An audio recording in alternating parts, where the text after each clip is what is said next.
Bonjour, je suis Marie-Louise Roth.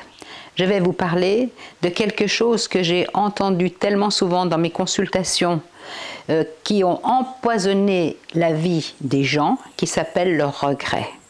Les gens vivent dans leur regret, ils sont toujours en train de pleurer, de se dire le regret, ça veut dire j'aurais dû faire autrement, pourquoi j'ai pas fait autrement, etc. Alors là, il faut être très clair et très net.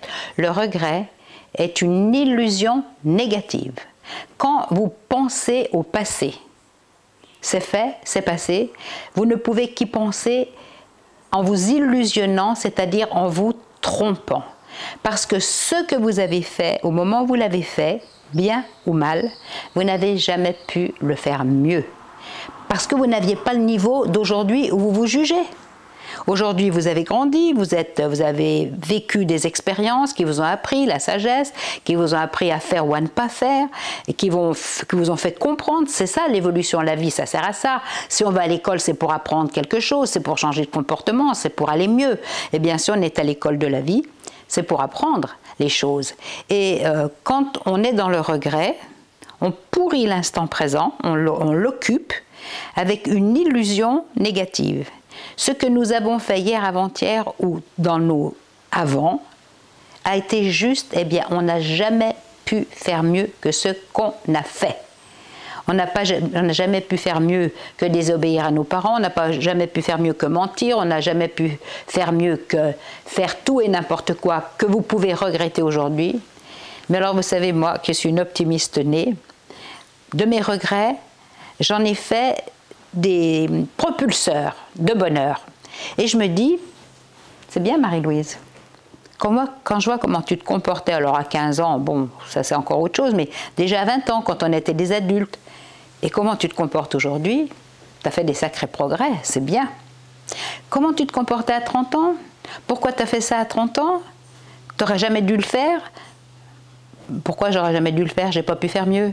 J'avais le niveau de conscience qui était le mien au moment, qui m'a fait faire ce que j'ai fait et ce qui me rend fière aujourd'hui d'être où j'en suis.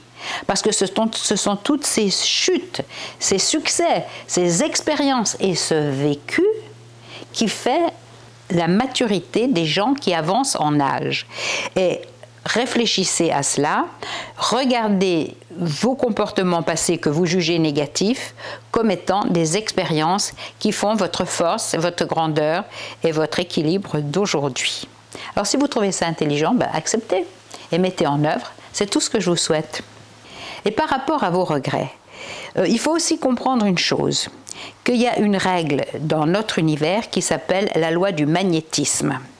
Et on sait que les scientifiques d'aujourd'hui, plus que de la peur du dérèglement climatique, ils ont peur du dérèglement magnétique. Ça veut dire quoi? Que le jour où l'aimant n'attirera plus le fer sur notre Terre, ce sera le chaos. Eh bien, cette loi du magnétisme, elle est très importante pour notre équilibre psychique et notre qualité de vie qui s'appelle la santé. On nous a appris à pardonner à notre ennemi. Ah, c'était difficile. Moi, quand j'étais petit, il fallait pardonner à ton ennemi. Alors, on le faisait parce que ça faisait bien dans le décor puis que ça nous évitait d'aller dire quelque chose au confessionnal.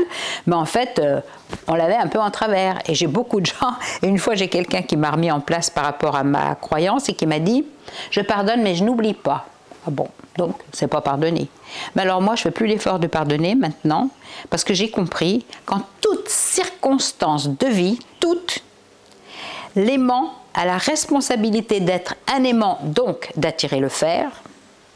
Le fer a la responsabilité d'être du fer et donc d'attirer l'aimant.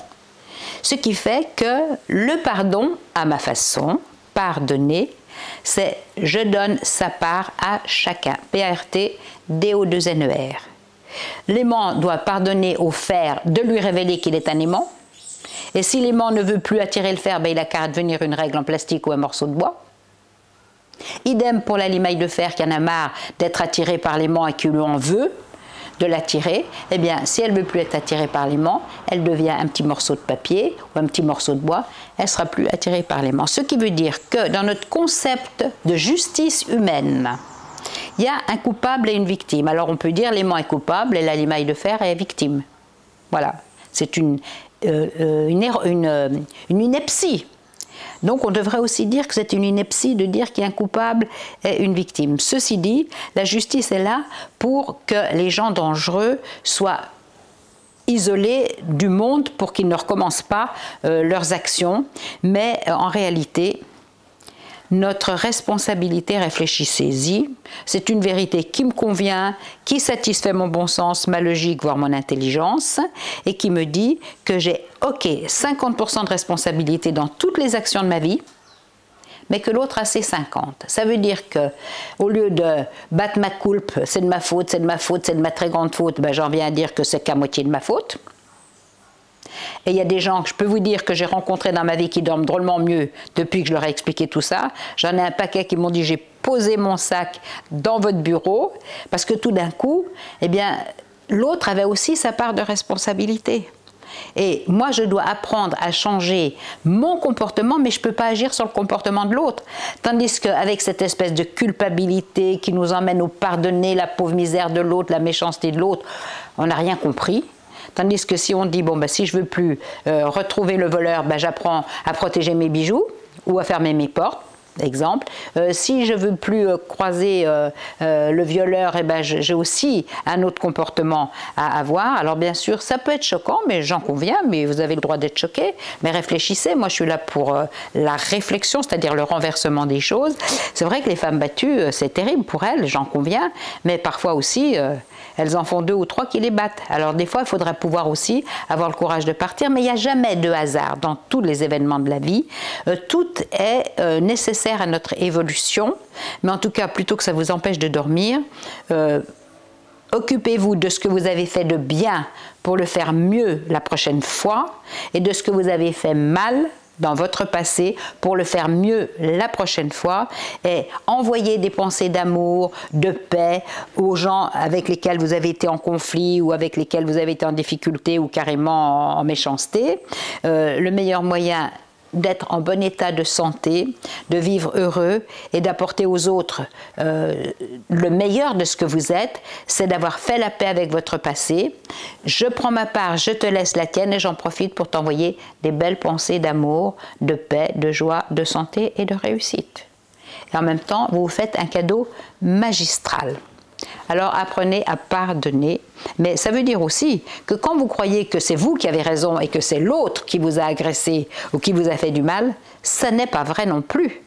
Vous avez votre part de responsabilité. Alors c'est pas « il m'a dit, mais j'ai entendu », mais c'est pas « il m'a fait, mais j'ai reçu », c'est pas « il est, mais je le vois ». Ça c'est intéressant parce que c'est une vraie conversion qui apporte l'équilibre dans la vie, et c'est vraiment ça qui apporte la santé, la force, le bonheur de la vie.